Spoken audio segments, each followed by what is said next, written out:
Paz do Senhor a todos. Voltamos aqui com as nossas séries de vídeo, nossas sequências de vídeo. Fazia um bom tempo que eu não expressava esses textos sagrados, os textos de Deus. Sabemos da importância de expressar esses versículos, esses textos, né? É difícil expressar a Bíblia porque isso aqui tem um peso, tem uma responsabilidade, né? Todo mundo sabe disso. Eu, particularmente, tenho bastante temor, né, de se expressar, de falar alguma coisa aqui que está fora de contexto, fora da Bíblia, porque para a gente não explicar as Escrituras Sagradas de maneira equivocada, né? De uma maneira que não venha a edificar, mas sim confundir. Aí isso eu tenho um pouco de medo. Mas a gente pede a Deus para que dê conhecimento e no resumo da situação, quem abre a nossa boca é o Espírito Santo, assim como a gente pede, né? Ele sabe, Ele conhece nosso coração mais do que nós mesmos. O Salmo 139 fala muito disso, né? Que Ele nos conhece. Apesar de ser muito óbvio, falar de Deus parece ser tudo muito óbvio, né? Porque quando a gente já conhece um pouco das Escrituras e pede a Deus, Deus se agrada muito de pessoas humildes, né? Que não se estriba, não fica dando ênfase ao seu conhecimento humano, né? Ele se alegra das pessoas que pedem, das pessoas que declaram, pede a Ele, porque para a gente entender que sem Deus na nossa vida nós não somos nada e nem ninguém, né? Ele é o que dá a martelada final aí para qualquer bênção, qualquer situação na sua vida, até mesmo provações, é Ele que deixa. Ele é o dono de tudo, né? A gente, devido à nossa ignorância, a gente demora demais a entender o grande poder de Deus. A gente fica dando um ênfase a coisas secundárias, e esquece que Deus, ele é ele é o Todo-Poderoso, né? Ele sabe de tudo, ele criou tudo, ele fez tudo, então tudo provém de Deus. Não provém de inimigo, não provém de ninguém, né? De adversário de Deus, não provém de ninguém. Tudo é criatura, tudo é permissão de Deus. Devido ao livre-arbítrio foi que ele se rebelou, o diabo se rebelou, os seus anjos se rebelaram contra Deus. Por quê? Porque a imensidão do amor de Deus é tão grande que ele não nos priva de, de segui-lo, de obedecê-lo. Ele não nos priva. E o amor de Deus é muito imenso. É muito imenso. O perdão de Deus ele se renova a cada manhã. Lamentação diz isso, 3, 22, 23. Né? Quando a gente entende dessas viradas de chave na mente da gente, a gente entende o quanto o poder de Deus é imensurável. E, e as outras coisas que é o inimigo de Deus, né? Que é o inimigo de Deus e suas mentiras, enfim, tudo que não convém de Deus, que por muito tempo a gente, por ignorância, acaba nos bandeando para esse lado, né, de desobediência mesmo, né, desobediência, de não querer buscar Deus por orgulho. Acho que a palavra-chave é essa, é orgulho. É mais do que desobediência, também entra também a questão do orgulho, que a gente acaba dizendo, eu sou assim, eu sou assado, eu respeito todo mundo, eu sou uma pessoa boa, mas o Deus Todo-Poderoso é que nos livra de todo mal, não é você. Se você recebeu uma bênção, foi Deus que permitiu. Se você recebeu uma aprovação, foi Deus que permitiu. Tudo é permissão de Deus, tudo convém dele. Tudo convém dele. Deus é o Todo-Poderoso. É bom a gente repetir essas coisas porque às vezes a gente meio que dá uma esquecida, né? A gente fica dando um ênfase para outras coisas. E a palavra de Deus, a Bíblia Sagrada, esses 66 livros, é suficiente. É suficiente para a gente.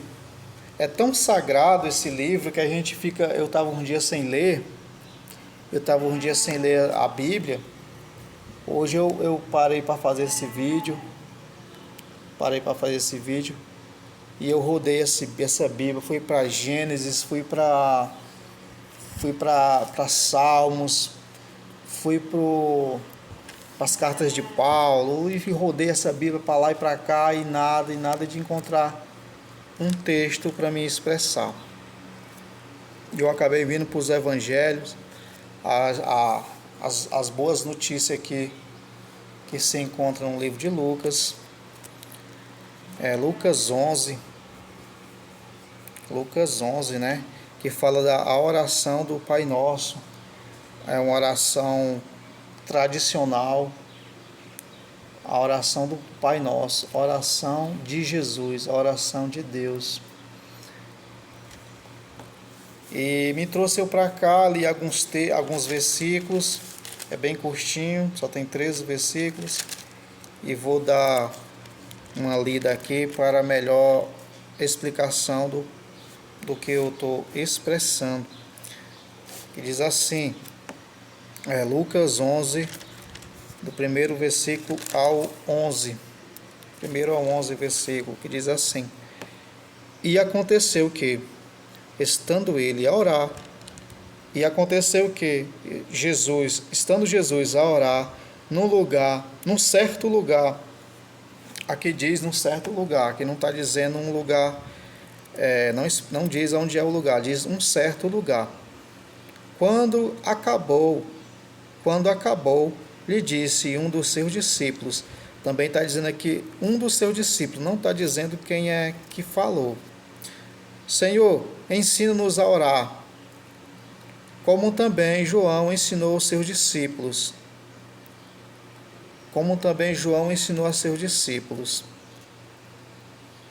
E ele disse, quando orares, dizei, está ensinando aqui. Aí diz, a oração, Pai nosso, que estás nos céus, santificado seja o teu nome. Venha o teu reino. Venha o teu reino, seja feita a tua vontade. Essa parte aqui é muito linda, viu? Essa parte aqui é muito poderosa, que diz, essa pequena frasinha aqui do finalzinho do verso, que diz, seja feita a tua vontade. Muitas das vezes, a gente não entende a vontade de Deus. Muitas vezes, a gente, com o passar do tempo, é que a gente entende. Acredito que com muita gente já tem acontecido essas situações, que a gente passa por certas situações que a gente não entende naquele momento. Mas tudo que acontece é permissão de Deus. Tudo que acontece é permissão de Deus. Fique ciente disso, que tudo que acontece na sua vida é permissão de Deus. Para quê? Não é para te punir, não é para te fazer sofrer, não é para nada. É porque, em primeiro lugar, outra virada de chave que eu tive através das Escrituras do Espírito Santo. Primeira coisa que a gente tem que ter em mente, que aqui não é nosso lugar. Isso aí é uma virada de chave muito gigante que virou na minha mente. Acredito que os irmãos já tenham virado essa chave há muito tempo, mas a gente, cada pessoa tem seu tempo, né? Cada pessoa tem seu tempo. Até na época da gente que está estudando, quando a gente é criança, uns aprendem a ler primeiro, outros aprendem a ler depois. Ou mesmo nas escrituras, um aprende mais rápido, outro aprende mais devagar, outro aprende mais demorado um pouco, mas todo mundo aprende no final da história, todo mundo aprende, né? E a palavra de Deus diz em Eclesiastes Eclesiastes 3, que Deus diz que tudo tem seu tempo determinado debaixo do sol. Não cabe a nós ficar ansiosos ou preocupados, ou enfim, com nada que tira a nossa paz, né? Porque Deus é o dono do tempo, Ele é o dono de tudo. Ele é o dono de tudo. Eu, em particular, sou uma pessoa bastante ansiosa. Eu, quando quero resolver as coisas, eu quero resolver as coisas muito rápido. E aí isso acaba tirando a paz do presente, né? Porque não está no nosso. E o pior de tudo, tira a paz do presente e você acaba ficando uma pessoa ingrata. Isso é que é triste. Você acaba esquecendo de agradecer pelo que Deus já fez. Olha isso, como isso é tenebroso. Você acaba esquecendo tudo isso causado por ter pressa, por não confiar no dono do tempo. Falando bem escancarado é isso. Não confiar no dono do tempo. O dono do tempo, ele sabe de tudo. Ele sabe da hora de te abençoar. Ele sabe a hora da tua aprovação. Tudo é necessário. Tudo é necessário para que, como diz em Jeremias 18, é um moldado vaso, né? Ele quebra aquele vaso, ele nos quebra e nos faz uma nova criatura, né? Uma criatura que muitas das vezes em cima daquele vaso, no fazer daquele vaso, tem muitas pedras, tem muita sujeira, pedra, enfim. Ele tem que tirar tudo. Ele tem que tirar tudo para fazer um vaso, fazer um belo de um vaso, né? Fazer um belo de um vaso. Eu, na minha construção, eu tive que tirar a areia. Já estava com 5 anos que a areia estava ali. Estava debaixo do pé de cajueiro e encheu de raiz. Encheu de raiz a areia e tinha bastante areia. E eu chamei eu e o pai, a gente tiramos toda, peguei uma areia pá por pá, enxadada por enxadada, e tiramos todas as raízes, ou pelo menos quase todas. Deu um trabalho muito grande, porque era uma carrada de areia. E a gente fez tudo isso para a areia ficar pronta, né?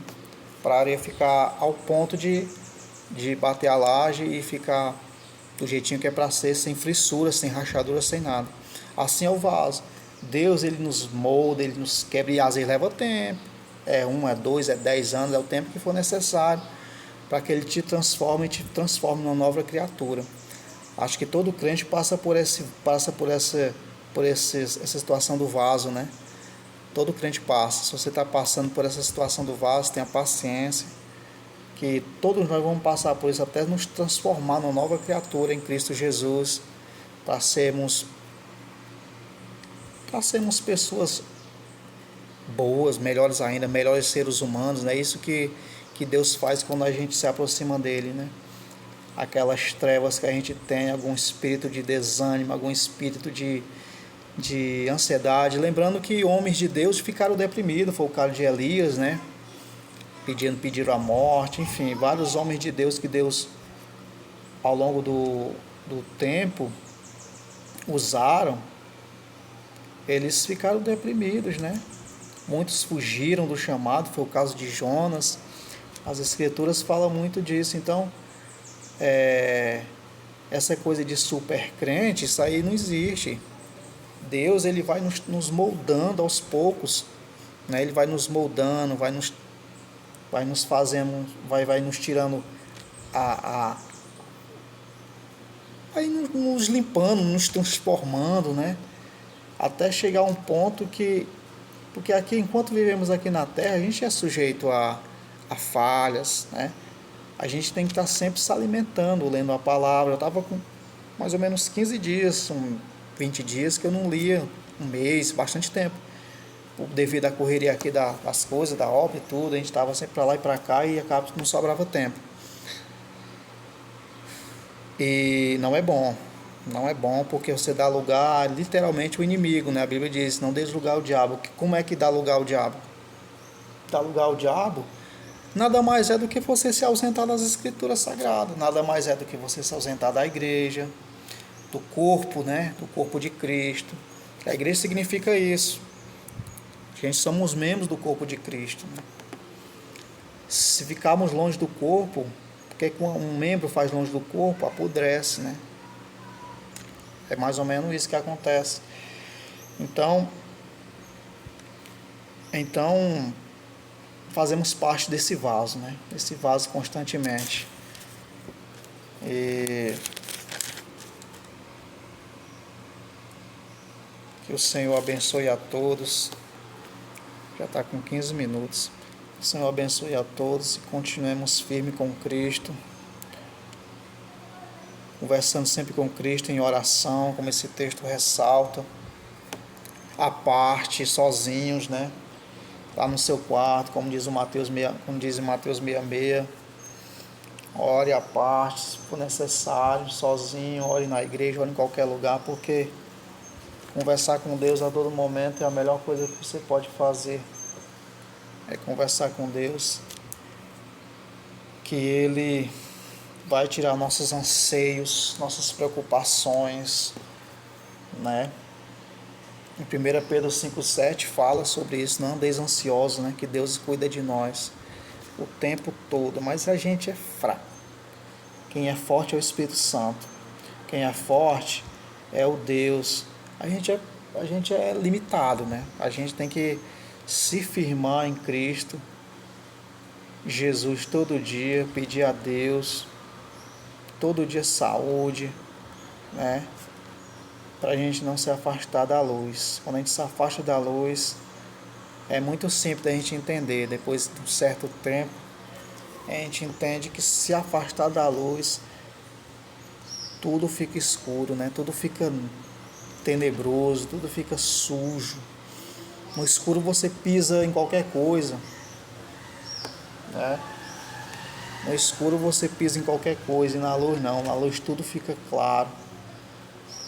Numa água cristalina tudo fica claro. Jesus, Ele é o pão da vida. Jesus, Ele é o pão da vida. Que o Senhor abençoe a todos. O Senhor dê uma boa tarde, uma boa noite, um bom dia. O Senhor nos dê livramento e abençoe cada um segundo o seu querer, segundo a sua vontade. Abençoe a todos, em nome de Jesus.